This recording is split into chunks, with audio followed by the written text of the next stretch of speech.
ॐ अज्ञानतिमिरान्धस्य ज्ञानाञ्जनशलाकया चक्षुरुन्मीलितं येन तस्मै श्रीगुरुवे नमः।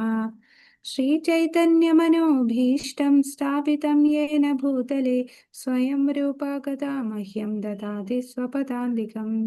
वन्देऽहं श्रीगुरु श्रीयुतपदकमलं श्रीगुरुं वैष्णवांश श्रीरूपं साग्रजातं सहगणरघुनाथानितं तं सजीवं साद्वैतं सावधूतं परिजनसहितं कृष्णचैतन्यदेवं श्रीराधाकृष्णपादान् सहगणललिता श्रीविशाखान्वितांश्च। हे कृष्णा करुणा सिन्धु दीनबन्धो जगत्पते गोपेश गोपिका कान्त राधा कान्त नमोऽस्तुते। तप्तकाञ्चन गौराङ्गी श्रीराधे वृन्दावनेश्वरि वृषभानुसुते देवी प्रणमामि हरिप्रिये। वाञ्छाकल्पतरुभ्यश्च कृपा सिन्धुभ्य एव च पतितानां पावनेभ्यो वैष्णवेभ्यो नमो नमः। नमो विष्णुपादाय कृष्णप्रेष्ठाय भूतले श्रीमदे भक्तिवेदान्त स्वामिनिति नामिने नमस्ते सरस्वते देवे गौरवाणी प्रचारिणे निर्विशेषशून्यवादि पाश्चात्य देशतारिणे। जय श्री कृष्ण चैतन्य प्रभु नित्यानंद श्री अद्वैत गदाधर श्रीवासादि गौर भक्त वृंद। हरे कृष्णा कृष्णा कृष्णा हरे हरे हरे राम राम राम हरे राम हरे हरे हरे कृष्णा हरे कृष्ण कृष्णा कृष्ण कृष्णा कृष्ण हरे हरे हरे हरे राम हरे राम हरे राम राम हरे हरे कृष्णा हरे कृष्णा कृष्ण कृष्णा कृष्ण हरे कृष्ण हरे हरे हरे हरे हरे राम राम राम राम हरे ഹരേ കൃഷ്ണ. എല്ലാവർക്കും हरे ഇന്നത്തെ ശാസ്ത്രീയ ക്ലാസ്സിലേക്ക് സ്വാഗതം. ശ്രീ ശ്രീ രാധാ ഗോവിന്ദ് കി ജയ്. ഹരേ കൃഷ്ണ.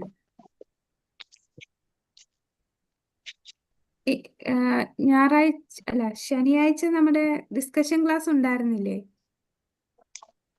ശനിയാഴ്ച ഡിസ്കഷൻ ക്ലാസ് ഉണ്ടായിട്ടില്ല മാതാജി. ഈ ആഴ്ച ഉണ്ടാവും. ഈ ആഴ്ച ഉണ്ടാവില്ലേ?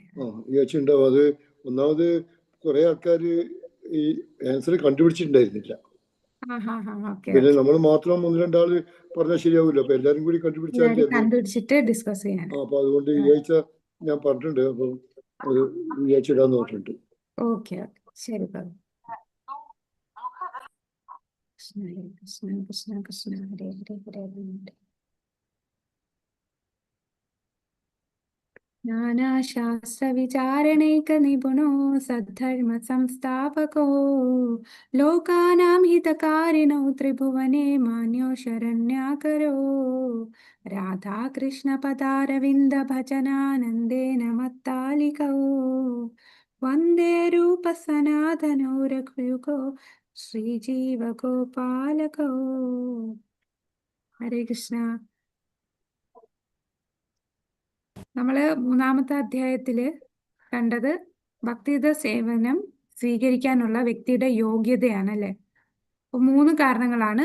ഭക്തന്റെ കാരുണ്യം കൊണ്ട് അമിതമായി ആസക്തി ഇല്ലാത്തവനായിരിക്കണം, പിന്നെ അമിതമായി അനാസക്തി ഇല്ലാത്ത ഈ കൂട്ടർക്ക് ഭക്തിയുത സേവനം സ്വീകരിക്കാൻ സാധിക്കും.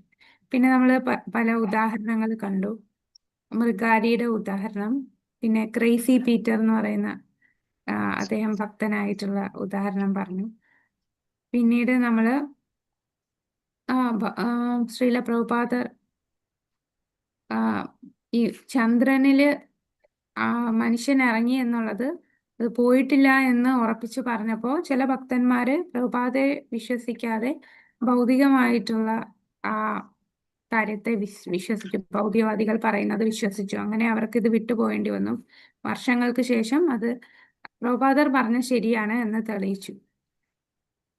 പിന്നെ പലതരത്തിലുള്ള ഭക്തന്മാരെ കണ്ടു അല്ലെ. ഉത്തമ ഭക്തൻ, ഉത്തമാധികാരി, മധ്യമാധികാരി, കനിഷ്ഠാധികാരി. അപ്പൊ ഈ പല ടൈപ്പ് ഭക്തന്മാരെ കൂടുതൽ ഡീറ്റെയിൽഡ് ആയിട്ട് നമ്മൾ ഉപദേശാമൃതത്തില് ഒരു അധ്യായം തന്നെ ഭക്തന്മാരെ കുറിച്ചുണ്ട്. അപ്പൊ അവിടെ കുറച്ചുകൂടെ ഡീറ്റെയിൽ ആയിട്ട് നമുക്ക് കാണാം.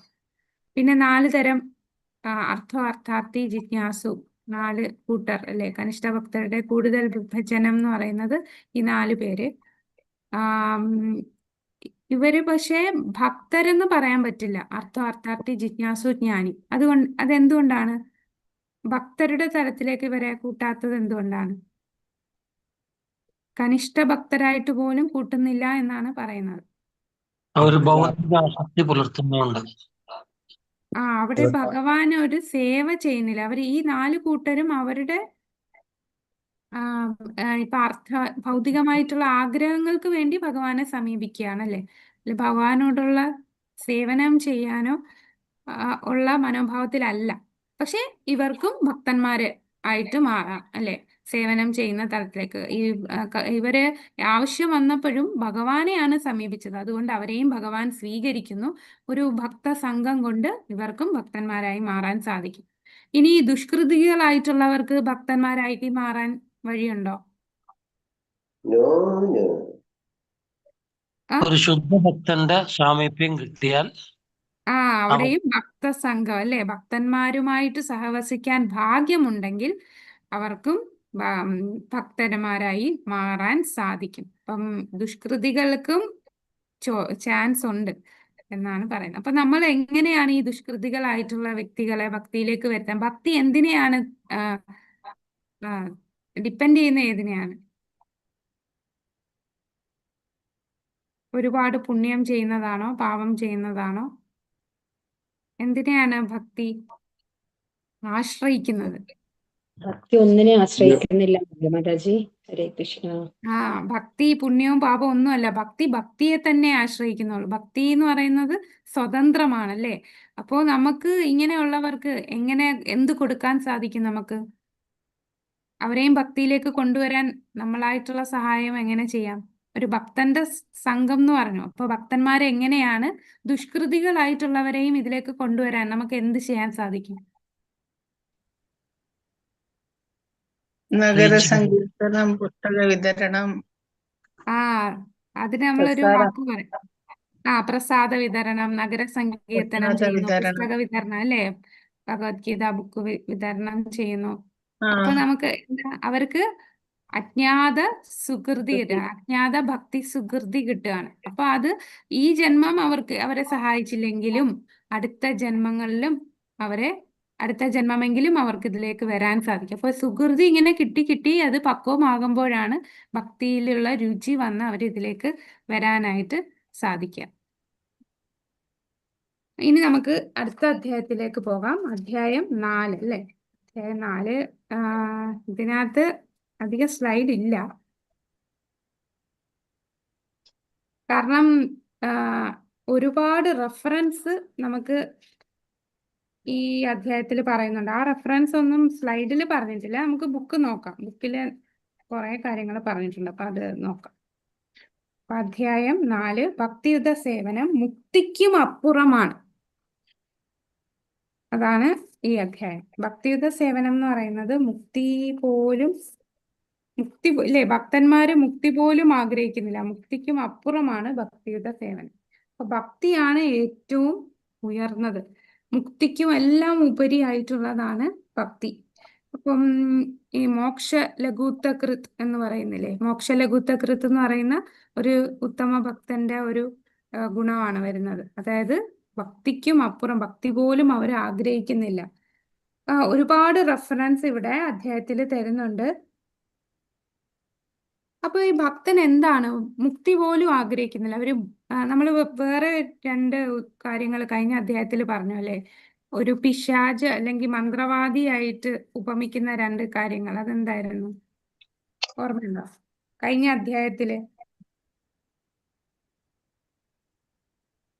അധ്യായത്തിലല്ലായിരുന്നു നമ്മള് കഴിഞ്ഞ അധ്യായത്തിൽ ദുർമന്ത്രവാദിയുടെയും ദുർഭൂതങ്ങളുടെയും ആയിട്ടൊക്കെ ഉപമിച്ചത് എന്തായിരുന്നു?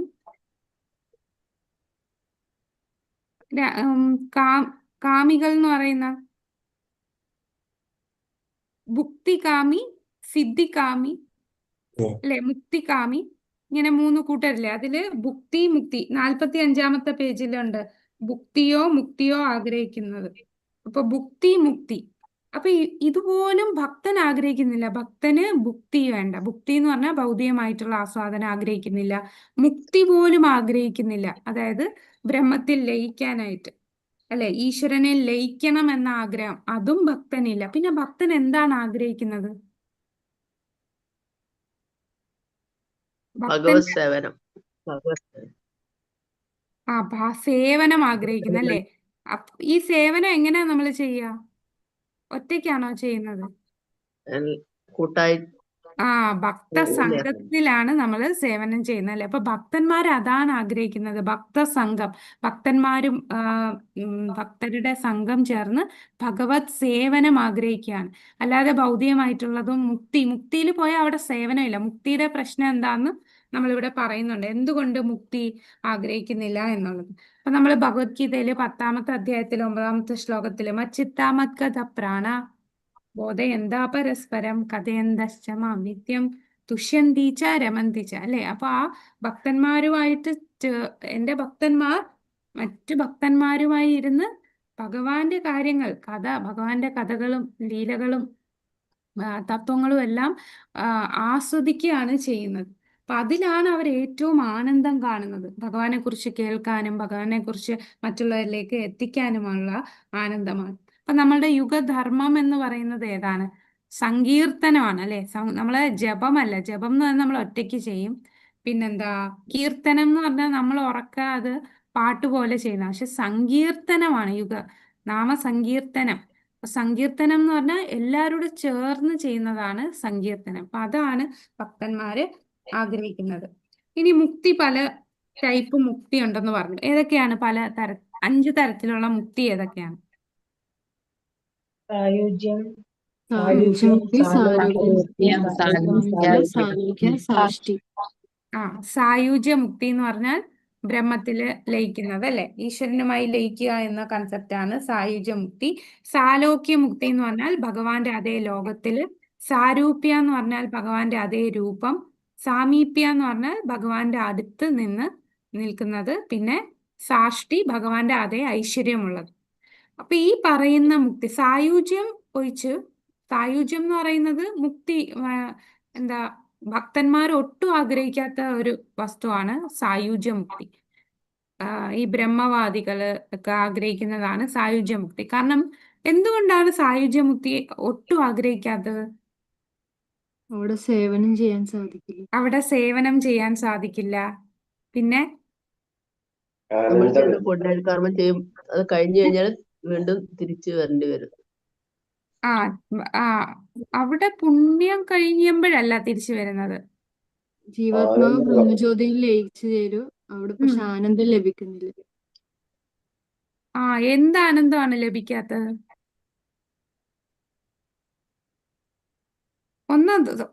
സേവനമില്ല. പിന്നെ അവർക്ക് ഭഗവാനെ കാണാൻ പറ്റുമോ? ഭഗവാൻ രൂപം അരൂപിയായിട്ടാണല്ലേ? രൂപമില്ലാത്ത അവസ്ഥയാണ്. അവിടെ ഫുൾ ലൈറ്റ് ആയിരിക്കും. ഭക്തന്മാര് ഭഗവത് സമ്പർക്കത്തിനും അതുപോലെ ഭഗവത് സേവനത്തിനും വേണ്ടി വീണ്ടും ഭക്തി സേവനം ചെയ്ത് ഭഗവത് നാമത്തിലേക്ക് പോകുന്നുണ്ട്. അപ്പൊ ഈ ഇത് അവിടെ ചെയ്യാൻ പറ്റുന്നില്ല. അവിടെ ഭക്തിയുഗ മാതാജി പറഞ്ഞ പോലെ സേവനമില്ല, ഭക്തിയുഗ സേവനമില്ല. ഭഗവാനെ കാണാൻ സാധിക്കത്തില്ല. ഭഗവാന്റെ ആ മനോഹര രൂപം അവർക്ക് കാണാൻ സാധിക്കോ? പിന്നെ ഭഗവാന്റെ ലീലകൾ അവർക്ക് കാണാനോ കേൾക്കാനോ സാധിക്കോ? അപ്പൊ ഭഗവത് നാമ രൂപ ഗുണ ലീലകൾ ഒന്നും ആസ്വദിക്കാൻ പറ്റില്ല. ഭക്തന്മാർ അതാണ്, ആ ഭഗവാന്റെ ആ രൂപത്തിൽ ആകൃഷ്ടരായി ആ രൂപത്തിൽ ഭഗവാനെ സേവിക്കാനാണ് ആഗ്രഹിക്കുന്നത്. അല്ലാതെ ഒരു ബ്രഹ്മത്തിൽ ലയിച്ച് നിൽക്കുക എന്ന് പറഞ്ഞാൽ ഭൗതികമായിട്ടുള്ള ദുഃഖങ്ങളൊന്നും കാണില്ല, ജനന മരണം ഒന്നുമില്ല. അവിടെ ഒരു ന്യൂട്രൽ സ്റ്റേജിലാണ്, ഒരു ശാന്തി ആയിട്ടുള്ള ഒരു സ്റ്റേജ്. പക്ഷെ അവിടെ സേവനം ഇല്ലാത്തത് കൊണ്ടാണ് അവിടെ ഉള്ള ജീവാത്മാവിനെ ചിന്തിക്കും. കുറെ നാൾ ഇരിക്കുമ്പോൾ അവർക്ക് ബോറടിക്കും.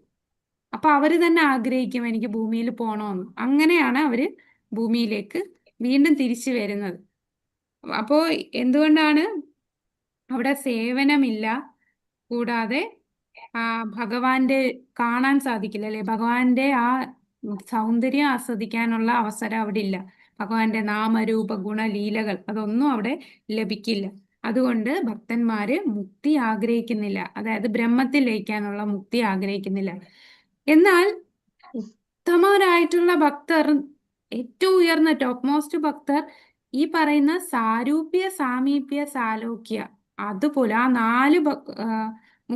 4 ഘട്ടത്തിലെ മുക്തി പോലും അവരാഗ്രഹിക്കുന്നില്ല. കാരണം എന്താണ് ഈ പറയുന്ന 4 മുക്തി എവിടെയാണ് കാണുക? സാരൂപ്യ ഭഗവാന്റെ അതേ രൂപത്തില് വൈകുണ്ഠം. ആ വൈകുണ്ഠത്തിലാണ് ഈ പറയുന്ന മുക്തിയെല്ലാം വൈകുണ്ഠത്തിലാണ്. ഈ 4ഉം കാണുന്നത് വൈകുണ്ഠ ലോകത്തിലാണ്. ഈ സാരൂപ്യ, സാമീപ്യ, സാലോക്യ, സാഷ്ടി എല്ലാം വൈകുണ്ഠ ലോകത്തിലാണ്. അപ്പൊ ഈ വൈകുണ്ഠ ഗ്രഹത്തില് നമ്മൾ പറയുന്ന രസം അല്ലെ, രൂപഗോസ്വാമി രസാചാര്യനാണ്. രസം 5 രസമുണ്ട്. ഏതൊക്കെയാണ്? ശാന്തം, ശാന്തം, ദാസ്യം, വാത്സല്യം, മാധുര്യം.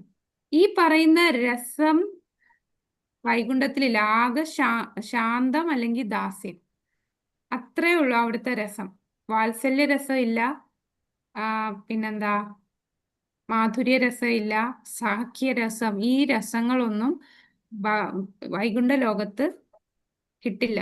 അതുകൊണ്ട് ഉന്നത ഭക്തർക്ക് ആ ഭഗവാനെ ആ ഒരു തലത്തിലേക്ക് സേവ ചെയ്യാനാണ് ആഗ്രഹം. അതുകൊണ്ട് അവരെ ഈ പറയുന്ന 4 മുക്തി പോലും ആഗ്രഹിക്കുന്നില്ല. കൂടാതെ നമുക്കറിയാം, ഭഗവാനെ പ്രീതിപ്പെടുത്തുക, നമുക്ക് ഭഗവാന്റെ രൂപവും അല്ലെ ഭഗവാന്റെ അത് ഐശ്വര്യവും ഈ ഉത്തമ ഭക്തരുടെ ചിന്താഗതിയാണ്. ഇതൊന്നും ആഗ്രഹിക്കുന്നില്ല. എങ്ങനെ ഭഗവാനെ പ്രീതിപ്പെടുത്താം അല്ലെ? ഗോപിമാരുടെ ഭഗവാന് തലവേദന വന്ന കഥ നമുക്കറിയാം. ഭഗവാൻ തലവേദന മാറാനായിട്ട് ഭക്തന്മാരുടെ കാലിന്റെ ധൂളി വേണമെന്ന് പറഞ്ഞ് ഭാര്യമാര് പോലും വിസമ്മതിച്ചു. എന്തുകൊണ്ടാണ് വിസമ്മതിച്ചത്? തങ്ങൾക്ക് നരകത്തിൽ പോകാൻ വയ്യ എന്ന് പറഞ്ഞു. പക്ഷെ ഗോപിമാര് ഞങ്ങൾ നരകത്തിൽ എത്ര നാൾ വേണമെങ്കിലും നിൽക്കാൻ തയ്യാറാണ്, ഭഗവാന്റെ തലവേദന മാറിയാൽ മതി. അതാണ് ആ ഭാവം. അപ്പൊ അങ്ങനെയുള്ളവർക്ക് മുക്തി പോലും, ആ തലത്തിലുള്ള ഭക്തന്മാര്, ഉയർന്ന ഭക്തർ, അവർക്ക് മുക്തി പോലും ആഗ്രഹിക്കുന്നില്ല. മുക്തിയുടെ ഈ 4 ഘട്ടങ്ങൾ കൈവരിച്ച ചില മുക്തരായ വ്യക്തികൾ കൃഷ്ണനോട് വാത്സല്യം വളർത്തിയെടുക്കുകയും ആത്മീയ ലോകമായ ഗോലോക വൃന്ദാവന ഗ്രഹത്തിലേക്ക് സ്ഥാനക്കയറ്റം നേടുകയും ചെയ്തേക്കാം. മറ്റൊരു വിധത്തിൽ പറഞ്ഞാൽ, ഇതിനകം വൈകുണ്ഠ ഗ്രഹങ്ങളിലേക്ക് സ്ഥാനക്കയറ്റം ലഭിച്ചവരുടെ 4 തരം മുക്തി കൈവശമുള്ളവരും ചിലപ്പോൾ കൃഷ്ണനോട് വാത്സല്യം വളർത്തിയെടുക്കുകയും ഭഗവത് ധാമത്തിലേക്ക് സ്ഥാനക്കയറ്റം നേടുകയും ചെയ്യും. അപ്പോ ഇപ്പൊ വൈകുണ്ഠത്തിൽ നിൽക്കുന്ന ഈ 4 മുക്തി ലഭിച്ചവരുണ്ടല്ലോ, അവർക്കും ക്രമേണ എനിക്ക് കൃഷ്ണനിലോട്ടാണ് ആകൃഷ്ടം വേണമെന്ന് ആഗ്രഹിക്കുന്നുണ്ടെങ്കിൽ അവരെ അങ്ങോട്ട് പ്രമോഷൻ കിട്ടും. അപ്പൊ ഏറ്റവും ഉയർന്ന ലോകം എന്ന് പറയുന്നത് ഗോലോക വൃന്ദാവനമാണ്, ഏറ്റവും ഉയർന്ന ആത്മീയ ലോകം. അതിന്റെ താഴെയാണ് വൈകുണ്ഠ ലോകം വരുന്നത്. അപ്പൊ വൈകുണ്ഠ ലോകത്തിൽ ഇരിക്കുന്ന ഭക്തന്മാര് പോലും ആഗ്രഹിക്കും, ഞങ്ങൾക്കും ഗോലോകത്ത് പോകാൻ സാധിച്ചിരുന്നുവെങ്കിൽ.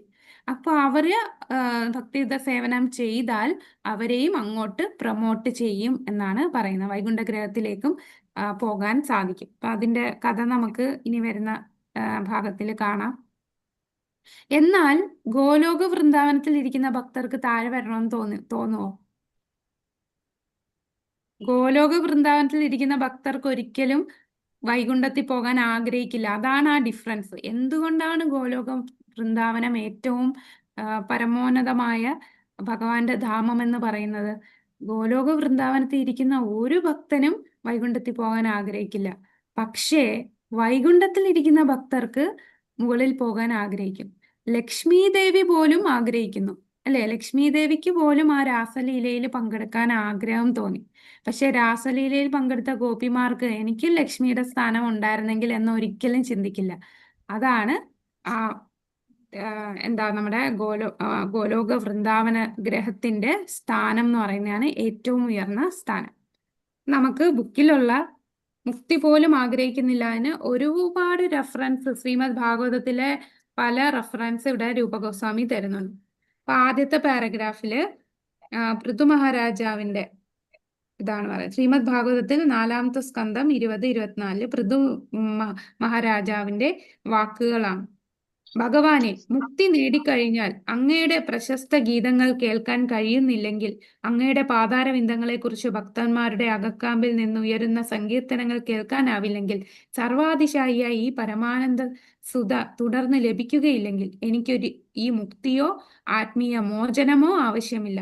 നിരന്തരം അങ്ങയെ സ്തുതിച്ചു പാടാൻ പരസഹസ്രം നാവുകളും അവ നിരന്തരം കേൾക്കാൻ സഹസ്രം കാതുകളും എനിക്ക് നൽകി അനുഗ്രഹിക്കണമേ എന്ന് മാത്രമാണ് എൻ്റെ പ്രാർത്ഥന.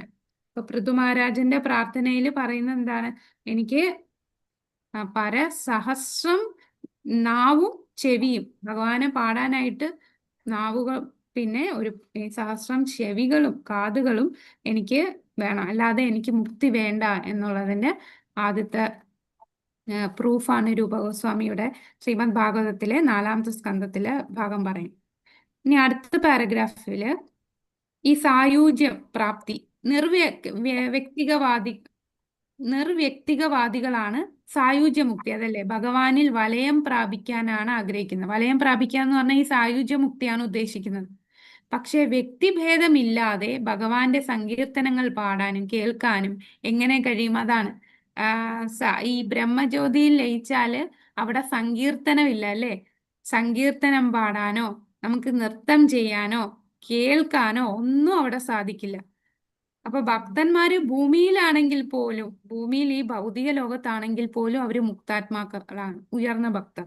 ഉത്തമ ഭക്തർ എന്ന് പറയുന്നത് ഭൂമിയിലാണെങ്കിലും ഭൗതിക ലോകത്ത് ഒരു കാരണം അവരെ ഉള്ളില് ആസ്വദിക്കാണ് ഭഗവാന്റെ നാമരൂപ ഗുണ ലീലകൾ, ഭഗവാനുമായിട്ട് ബന്ധം സ്ഥാപിച്ച ഭക്തന്മാരാണ്. അപ്പൊ ആ ബന്ധത്തിൽ അവര് ഇവിടെ നിൽക്കുവാണെങ്കിലും ആ സേവനം ചെയ്തുകൊണ്ടിരിക്കുകയാണ്.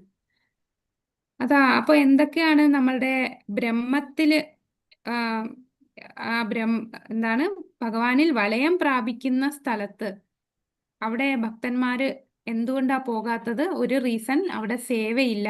പിന്നെന്താ പറഞ്ഞത്? അവിടെ ഭഗവാന്റെ രൂപം ലീല ഇതൊന്നും ഇല്ല, അല്ലേ? പിന്നെ അവിടെ നമുക്ക് സങ്കീർത്തനം ചെയ്യാനോ നൃത്തം ചെയ്യാനോ ഒന്നും സാധിക്കില്ല. അവിടെ പോയാൽ നമ്മളും ഒരു ലൈറ്റായിട്ട് മാറും എന്നാണ് പറയുന്നത്. അവിടെ ഫുള്ള് പ്രകാശമാണ്. നമ്മൾ ഒരു കണിക, പ്രകാശത്തിന്റെ ഒരു കണികയായിട്ട് അവിടെ തന്നെ നിൽക്കും. അതാണ് ബ്രഹ്മജ്യോതി. പക്ഷെ നമുക്ക് ആ രൂപത്തിലേക്ക് പോകണമെങ്കിൽ അതിന് ഉയർന്ന വൈകുണ്ഠത്തിന് അങ്ങോട്ടേ നമുക്ക് രൂപം ലഭിക്കുകയുള്ളൂ. ഭഗവാന്റെ സർവാതിശായിയായ വൈകുണ്ഠത്തിലുണ്ടാവോ മാതാജി? എന്താ മാതാജി? വൈകുണ്ഠത്തിലുണ്ടാവോ? വൈകുണ്ഠത്തിലെ കീർത്തനവും രൂപമുണ്ട്, അതല്ലേ അല്ല, സാരൂപ്യം. വൈകുണ്ഠത്തിലെ ഇങ്ങനെ ഇതൊക്കെ ഉണ്ടാവോ? കീർത്തനം ഉണ്ടാവും. ഭഗവാനെ കാണാം, കീർത്തനം ചെയ്യും. ഭക്തന്മാര് ദാസ്യഭാവത്തിലാണ് അവിടെ. പക്ഷെ അതിന് ഉയർന്ന ഭാവം അവിടെ കിട്ടില്ല.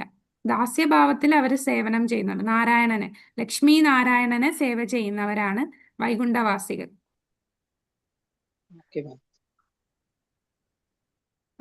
ഈ സായുജ്യ മുക്തി ലഭിക്കുന്നവർക്ക് ഭഗവാന്റെ കീർത്തനങ്ങൾ പാടാനും കേൾക്കാനും കഴിയില്ല. ഭഗവാന്റെ സർവാതിശായ രൂപത്തെക്കുറിച്ച് അവർക്ക് ഒന്നും അറിവ് ഇല്ലാത്തത് കൊണ്ട് അവർക്ക് തിരുനാമം ഉരുവിടാനും ഭഗവാന്റെ അതീന്ദ്രിയ കർമ്മങ്ങളെക്കുറിച്ച് കേൾക്കാനും സാധ്യമല്ല. മറ്റൊരു തരത്തിൽ പറഞ്ഞാൽ മുക്തിക്കുമപ്പുറം എത്തുന്നില്ലെങ്കിൽ ഭഗവാന്റെ സർവാതിശായിയായ കീർത്തനങ്ങൾ ആസ്വദിക്കാനോ അദ്ദേഹത്തിന്റെ രൂപം മനസ്സിലാക്കാനോ ആവില്ല. അപ്പൊ ആ പാരഗ്രാഫ് സായുജ്യ മുക്തി പ്രാപിക്കുന്നവർക്ക് എന്തൊക്കെ കിട്ടില്ല എന്നുള്ളതാണ് പറഞ്ഞത്. ഇനി അടുത്ത പാരഗ്രാഫിൽ പറയുന്നത് അഞ്ചാമത്തെ സ്കന്ധത്തിലെ ഉദാഹരണമാണ് പറയുന്നത്. അഞ്ചാമത്തെ സ്കന്ധത്തില് 14.44. ഇത് ഭരതരാജാവിനെ കുറിച്ച് പറയാണ്. ശുകദേവ ഗോസ്വാമി പരിഷിത്ത് മഹാരാജാവിനോട്. ഭരതരാജാവ് ആരാണ്?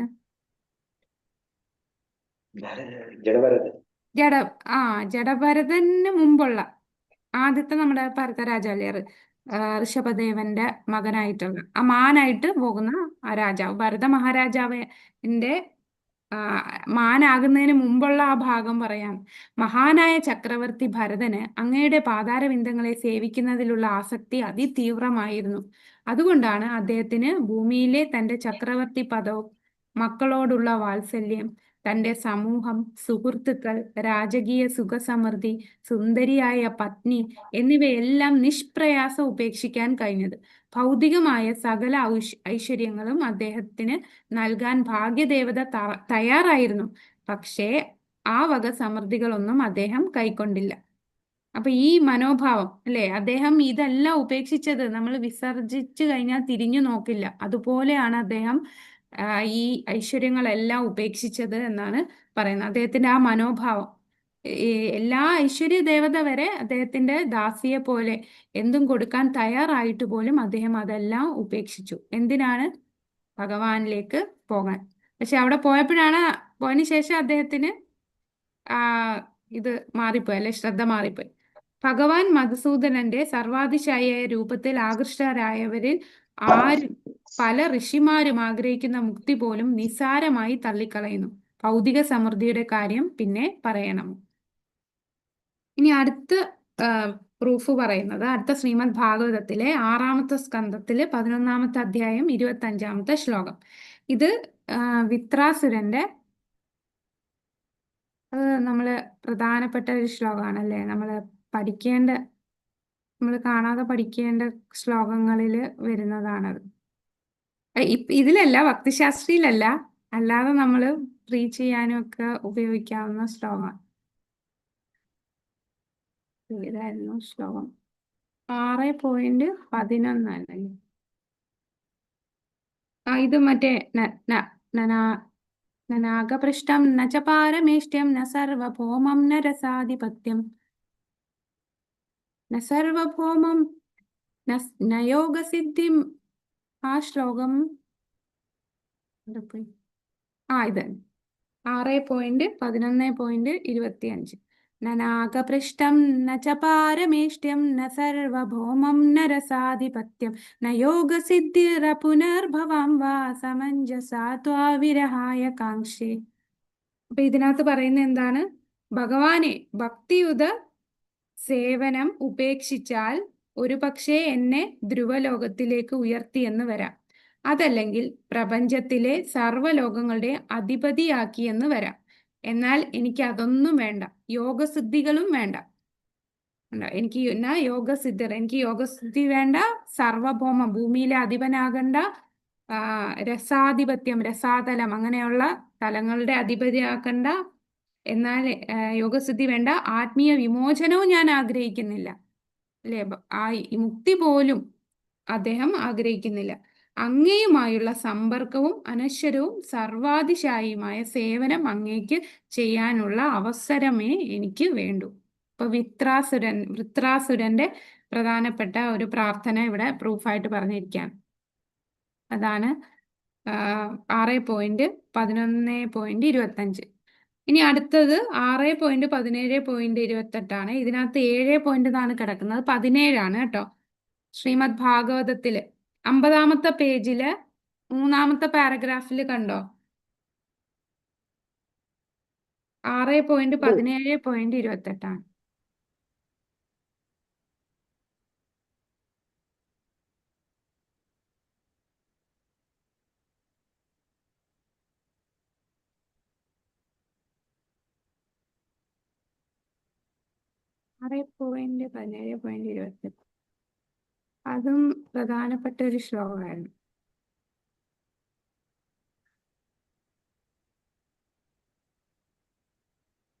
ആ ശ്ലോകം ശിവൻ പാർവതിയോട് പറയുന്നതാണ്. അപ്പോൾ ഇത് ശിവൻ പാർവതിയോട് പറയുന്ന എപ്പോഴാന്ന് പറഞ്ഞാല് നമ്മളുടെ വിത്രാസുരൻ ചിത്രകേതു രാജാവിനെ പാർവതി ശപിക്കുന്ന ഒരവസരം വരില്ലേ? എപ്പോഴാണ് ശപിക്കുന്നത് ചിത്രകേതുവിനെ? മടിയിലിരുത്തിയിട്ട്. പറഞ്ഞോളൂ പ്രഭു. പാർവതി ദേവിയെ മഹാദേവൻ പാർവതി ദേവിയുടെ മടിയിൽ ഇരുത്തിക്കൊണ്ടാണ് മറ്റ് ഋഷിമാരടുത്ത് ഭഗവാന്റെ ഭാഗവതം പറയുന്നത്, അല്ലെ? അപ്പം ചിത്രകേതു രാജാവ് ആകാശത്തിലൂടെ വിദ്യാധര ലോകത്തിലായിരുന്നു. അപ്പൊ അവിടെ ഭാര്യമാരുമായിട്ട് വരുമ്പോ ഇത് കാണുന്നു. അപ്പൊ അദ്ദേഹം കളിയാക്കുന്ന പോലെ ഒന്ന് ചിരിക്കും, അല്ലെ? ചിരിച്ച് പറയുന്നത് ശിവൻ അത് നല്ല രീതിയിൽ എടുക്കും, മഹാദേവൻ. പക്ഷെ പാർവതി ദേവിക്ക് അത് ഇഷ്ടപ്പെടില്ല. അപ്പൊ പാർവതി ദേവി എന്ത് ചെയ്യും? എന്താ ശപിക്കുന്നത് ചിത്രകേതുവിനെ? നീ ഒരു അസുരനായി മാറട്ടെ എന്ന് ശപിക്കുന്നു. അപ്പൊ ശപിക്കുമ്പോ ചിത്രകേതുവിന്റെ ആ ഒരു റെസ്പോൺസ് എങ്ങനെയായിരുന്നു? അതാണ് പാർവതി ദേവിക്ക് അത്ഭുതം വന്നത്. നീ ഒരു അസുരനായി മാറട്ടെ എന്ന് ശപിച്ചപ്പോൾ അദ്ദേഹം 2 കൈയും കൂപ്പി വന്ന് പാർവതി ദേവിയുടെ അടുത്ത് വന്നിട്ട് അമ്മേ എന്ന സംബോധന ചെയ്തുകൊണ്ടാണ് പറയുന്നത്, ഞാനിത് പൂർണ്ണമായി സ്വീകരിക്കുന്നു. ഈ ശാപം ഞാൻ സ്വീകരിക്കുന്നു. കാരണം ഈ ഈ നല്ലതും ചീത്തയും ഇതെല്ലാം നമ്മുടെ കർമ്മഫലം വെച്ച് ഇങ്ങനെ വന്നും പോയിക്കൊണ്ടിരിക്കുന്നു. ഞാൻ അതുകൊണ്ട് സ്വീകരിക്കുന്നു എന്നുള്ള തരത്തിൽ അദ്ദേഹം പറയുന്നു. അപ്പോ ഈ പാർവതി ദേവിയോട് മഹാദേവൻ ഭക്തൻ എത്ര വലുതാണ് എന്നുള്ള പറയുന്ന ശ്ലോകമാണ്. നാരായണ പരാ സർവേ നാകു ദർശന ബിഭ്യതി സ്വർഗാപവർഗ നരകേഷു അപി തുല്യാർത്ഥ ദർശന. ഇതാണ് പറയുന്ന ആ ശ്ലോകം. അപ്പൊ ഇവിടെ എന്താ പറയുന്ന? ശിവൻ സതീദേവിയോട് പറയുന്ന വാക്കുകൾ: പ്രിയേ, നാരായണനിൽ ഭക്തിയുള്ളവർ ഒന്നിനെയും ഭയപ്പെടുന്നില്ല. ഉപരിലോകങ്ങളിലേക്ക് ഉയർത്തപ്പെട്ടാലും അവർക്ക് ഭൗതിക മാലിന്യങ്ങളിൽ നിന്ന് നിത്യമുക്തി ലഭിച്ചാലും അതല്ല നരക സമാനമായ ജീവിതാവസ്ഥയിലേക്ക് ചവിട്ടി താഴ്ത്തപ്പെട്ടാലും അല്ലെങ്കിൽ എന്തിനേറെ ഏത് പരിതസ്ഥിതിയിലും അവർ ഒന്നിനെയും ഭയപ്പെടുന്നില്ല. നാരായണ പരാസർവേ നാ കുദർശന ബിഭ്യതി സ്വർഗ അപവർഗ നരകേഷു അപി തുല്യാത്ത ദർശനം. അവരെല്ലാത്തിനെയും തുല്യമായി കാണുന്നു, അല്ലെ? നാരായണന്റെ പാതാരവിന്ദങ്ങളിൽ അഭയം പ്രാപിച്ചിരിക്കുന്നു എന്ന ഒറ്റ കാരണം കൊണ്ട് തന്നെ അവരുടെ ഭൗതിക ലോകത്തിൽ ഏത് പരിതസ്ഥിതിയും സമാനമാണ്. തുല്യാർത്ഥ ദർശന, എല്ലാത്തിനെയും ഒരേപോലെ കാണും. അതാണ് ഈ ശ്ലോകം. ഇതെല്ലാം നമുക്ക് പ്രധാനപ്പെട്ട ശ്ലോകങ്ങളാണ്. പല സ്ഥലത്തും നമ്മൾ കോട്ട് ചെയ്യാൻ എന്ന ശ്ലോകങ്ങളാണ്. ഇപ്പൊ മുക്തിയുടെ പറയുമ്പോൾ നേരത്തെ പറഞ്ഞ അനാഗപൃഷ്ണം നച്ച പരമേഷ്ടം വൃത്രാസുരന്റെ പ്രാർത്ഥന വരുന്നത്. പിന്നെ ഇത് ചിത്രകേതുവിന് ആ സ്ഥാനം എത്ര ഉയർന്നതാണെന്ന് കാണിക്കാൻ മഹാദേവൻ സതീദേവിയോട് പറയുന്ന വാക്കുകളാണ് നാരായണ പരാസർവേ. ഇനി അടുത്ത പ്രൂഫായിട്ട് രൂപഗോസ്വാമി പറഞ്ഞു തരുന്നത് 51 പേജില് സർവലോകാധിപതിയായ ഇന്ദ്രൻ പറയുന്നത്. ഇന്ദ്രൻ എന്താണ് പറയുന്നത്? ദിതിയോട് പറയുന്ന വാക്കുകളാണ്.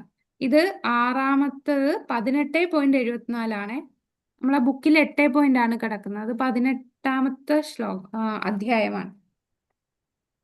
അമ്മേ, എല്ലാ വിധത്തിലുമുള്ള ആഗ്രഹങ്ങളും ഉപേക്ഷിച്ച് ഭഗവാൻകൾ ഭക്തിയുത സേവനം ചെയ്യുന്നവർക്കറിയാം അവരുടെ താല്പര്യം എന്തെന്ന്.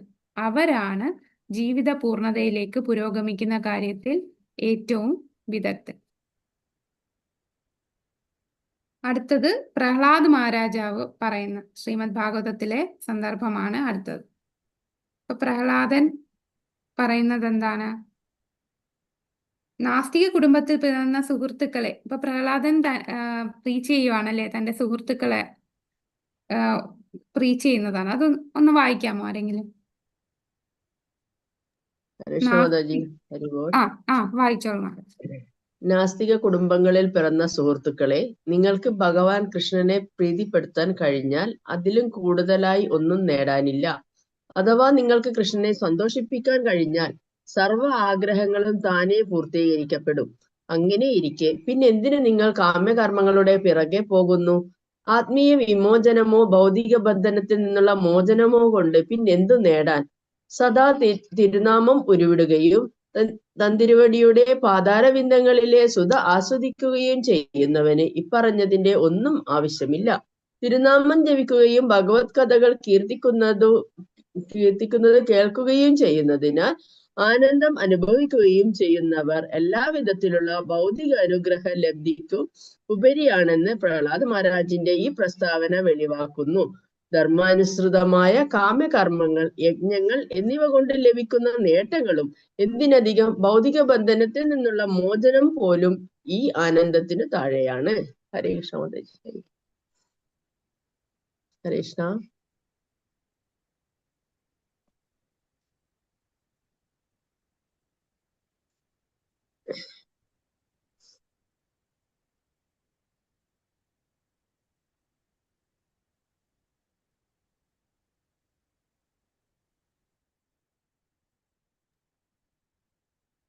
മാതാജി, മാതാജിയുടെ മൈക്ക് മുട്ടാണ്. Okay okay okay, thank you Mataji. Hare Krishna. അപ്പോ പ്രഹ്ലാദ മഹാരാജാവ് തന്റെ സുഹൃത്തുക്കൾക്ക് പറഞ്ഞു കൊടുക്കുന്ന ഉപദേശമായിരുന്നു അത്. അടുത്ത പ്രൂഫായിട്ട് പറയുന്നത് നരസിംഹദേവനെ ഇന്ദ്രൻ പ്രാർത്ഥിക്കുന്ന ഭാഗമാണ്. നരസിംഹദേവനെ സമാധാനിപ്പിക്കാനായിട്ട് ആദ്യം പ്രഹ്ലാദൻ ചെല്ലും. അത് കഴിഞ്ഞ് ഓരോ ദേവന്മാരുടെ പ്രാർത്ഥനയുണ്ടല്ലോ, അതിൽ ഇന്ദ്രൻ പറയുന്ന വാക്കുകളാണ്. ഇത് 7-ാം സ്കന്ധത്തിൽ വരുന്നത്. ഞങ്ങൾക്കുള്ള യജ്ഞാംശത്തെ കുറിച്ച് അസുരന്മാർ പറയുന്നു. എന്നാൽ നരസിംഹത്തിന്റെ രൂപത്തിൽ ഞങ്ങൾക്ക് പ്രത്യക്ഷനാവുക എന്ന ഒറ്റ കർമ്മം കൊണ്ട് തന്നെ ഞങ്ങളെ സർവ്വവിധ ഭയങ്ങളിൽ നിന്ന് രക്ഷിച്ചു കഴിഞ്ഞിരിക്കുന്നു. സത്യത്തിൽ യജ്ഞത്തിൽ ഞങ്ങളുടെ പങ്കിന് കാരണം തന്നെ അവിടുന്നാണ്. അപ്പൊ അതില് അവസാനം ഇതിലിങ്ങനെ പറയുന്നുണ്ട്, അങ്ങനെയുള്ള ഭക്തന്മാർ മുക്തി പോലും ആഗ്രഹിക്കുന്നില്ല. പിന്നെ ഭൗതിക സമൃദ്ധിയുടെ കാര്യം പറയേണ്ടതുണ്ടോ?